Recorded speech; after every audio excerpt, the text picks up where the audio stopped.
আজকে একটা আলু আর একটা ডিম দিয়ে এমন চাউমিন বানিয়ে দেখাবো না, যে আপনি ভেজ চাউমিন, চিকেন চাউমিন, রাজ্যে যত রকমের চাউমিন আছে সব চাউমিন ছেড়ে দিয়ে গিন্নিকে শুধু বলবেন এই চাউমিনটাই বানিয়ে খাওয়াতে। কারণ এই চাউমিনেতে নেই কোনো সবজি, তাই নেই কোনো খরচা।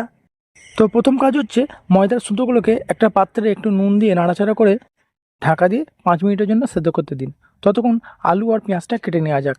আলুটাকে এভাবে লম্বালম্বি কুচি কুচি করে কাটবেন, পেঁয়াজটাকে এভাবে লম্বালম্বি কাটবেন, আর দুটো কাঁচা লঙ্কাও কেটে নেবেন। চলুন চাউমিনটা দেখা যাক কিরম অবস্থা আছে। ঠিক চাউমিনটা এরকম ওপরটা নরম হবে, ভেতরটা শক্ত শক্ত হবে, তখন নামিয়ে নেবেন। খেয়াল রাখবেন কিন্তু ময়দার সুতোগুলো যেন বেশি সেদ্ধ না হয়ে যায়। সেদ্ধ হয়ে গেলে আপনি নিজেই খুঁজে পাবেন না যে এটা খিচুড়ি রান্না করেছেন না চাউমিন রান্না করেছেন। ঠিক চাউমিনটা এরকম ঝরঝর হতে হবে, তবেই টেস্ট হবে খেতে। এবার পেঁয়াজ আর কাঁচা লঙ্কা তেলে দিয়ে একটু ফ্রাই করে নেবেন। পেঁয়াজগুলো যখন একবারে নেতিয়ে যাবে তখন আলুর খেলা, আলুটাকে দিয়ে দেবেন। আলুটাকেও দিয়ে ভালো করে নাড়তে থাকবেন।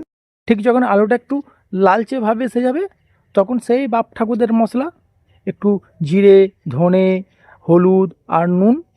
নুনটা আপনার উপর ছেড়ে দিলাম, আপনি বেশি খেয়ে বিপি বাড়াবেন নাকি কম খেয়ে কন্ট্রোলে রাখবেন সেটা আপনার উপর ছেড়ে দিলাম।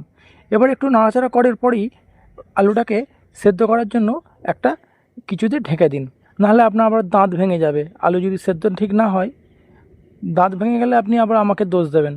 তার থেকে ভালো ওটাকে আলুটা সেদ্ধ করে নিন ঠিক এইভাবে। তারপরে চাউমিনটার মধ্যে ঢেলে দেবেন। আলু আর চাউমিনটাকে এইভাবে ভালো করে মিক্স করে নিন। মিক্স করার পর চাউমিন মশলার কিন্তু অবশ্যই দেবেন। চাউমিন মশলা দিলে টেস্টটা আরও বাড়বে।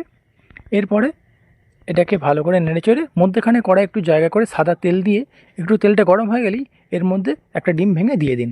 ব্যাস, ডিম ভাঙার পর এবার আপনার খেলা শুরু। হাতটা যত জোরে পারবেন আপনি নাড়াচাড়া করতে থাকুন। হাত যতক্ষণ না বলবে ভাই আর পারছি না এবার ছাড়, ততক্ষণ পর্যন্ত আপনাকে এই লড়াই চালিয়ে যেতে হবে।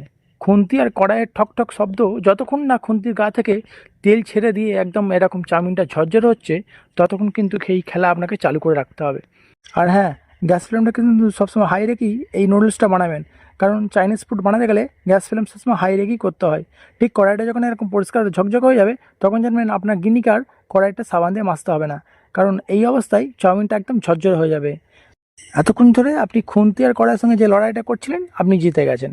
এবার টমেটো কেচাপ উপরে ছড়িয়ে দিয়ে এটা চামচ নিয়ে যেমনি মুখে তুলবেন, সামনে আরও যে বসে আছে বা কাউকে দিতে হবে, আপনি কিছু মনে রাখবেন না, সব চেটে পুটে সাফ করে দেবেন।